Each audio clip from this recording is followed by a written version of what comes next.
Got a question. Any tips for recording an audiobook? This is just my personal opinion, and I've only done my own books. But as a listener to audiobooks, what drives me crazy is that there is such a focus on consistent and professional tone and tempo. No one talks like that in real life, right? A narrator talks like that because they don't know what's coming up and they don't know what's important.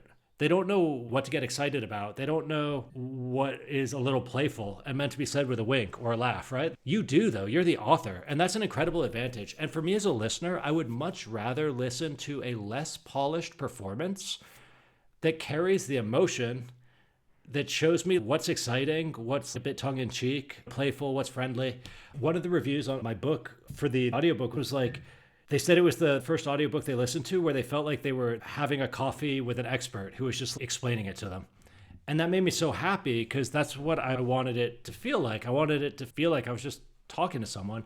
So I'd like give yourself permission to play with it a little bit and not just blindly emulate the professional narrator tone and tempo, and allowing yourself to like get a bit wound up if it's appropriate that you get wound up. So that's one thought. Then I do like the neutral tone for section and chapter titles, because if you contrast those two things, it acts as a really clear break in the rhythm that lets people know, oh, this is a new section has begun. It's hard sometimes as a reader, if you're really trying to learn from an audiobook, this doesn't apply to narrative stuff, fiction or nonfiction, but if you're really trying to learn a useful book, it is hard work to just mentally follow a bunch of words that all sound the same. Because then your brain has to parse out all these words and it has to organize them. It's like, this is like, all these sentences are a story, I think.